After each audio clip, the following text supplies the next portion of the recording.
Et...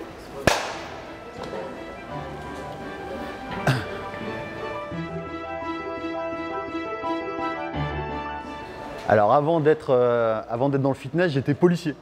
Alors j'ai été policier pendant 15 ans. Alors durant les 3/4 de ma carrière, j'ai été en brigade anticriminalité dans le 93. Et j'ai également fait partie, j'ai été opérateur d'un groupe d'intervention antiterroriste pour la DST à l'époque, qui est maintenant la DGSI. Donc voilà, c'était un tout autre domaine, mais tout aussi passionnant.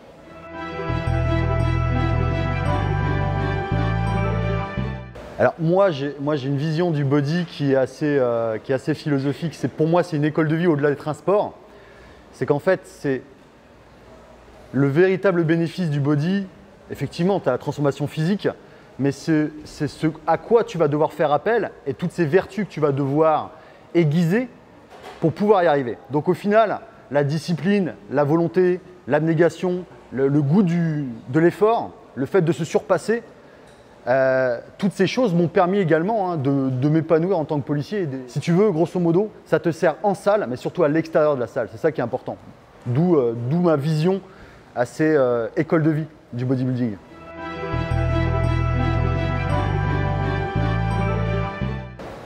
Je vais pas être original, je vais dire dans le milieu du fitness, je vais dire Arnold. Arnold, pas tant pour le physique, même si à l'époque il avait un physique extraordinaire, mais surtout pour cette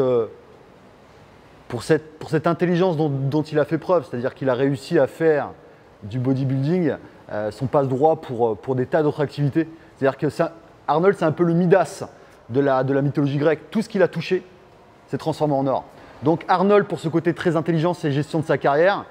Et sinon, des athlètes qui m'inspirent, je dirais Cristiano Ronaldo et Conor McGregor. Juste pour une chose, c'est leur capacité de travail.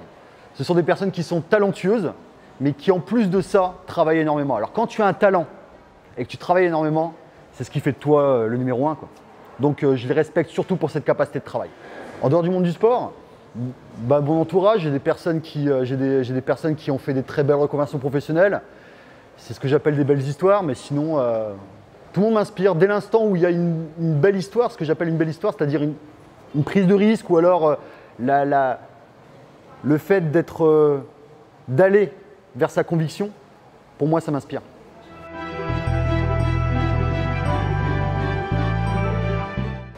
Alors YouTube, pourquoi je me suis lancé sur YouTube?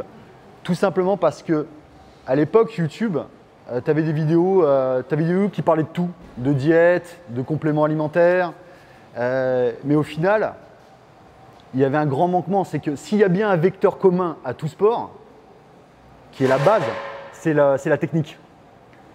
Si tu n'as pas la technique, c'est pas le fait de savoir que l'indice glycémique de tel aliment est plus bas, le fait de prendre ça. Si tu n'as pas la technique, c'est ruine de l'âme. Et force est de constater qu'à l'époque sur YouTube, les seules vidéos techniques que tu avais, c'était un mec qui se filmait 20 secondes, tu avais une chance sur deux pour qu'il fasse mal l'exercice et en fait, la seule capacité d'apprentissage que tu avais, c'était de regarder la vidéo 60 fois et de faire une espèce de mimétisme. Encore une fois, mimétisme peut-être d'un exercice qui n'était pas correctement fait. Voilà, je me suis dit que j'avais ma pierre à mettre à l'édifice et puis voilà pourquoi je me suis lancé.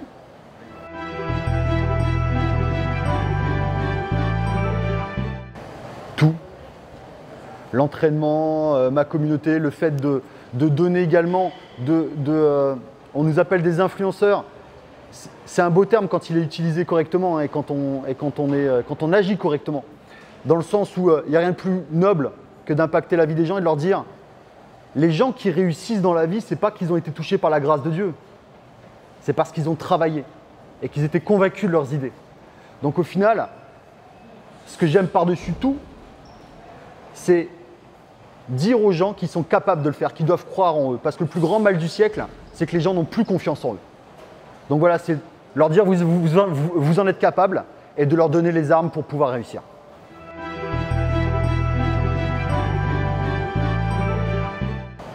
Ma vision de la réussite, faire quelque chose qu'on aime.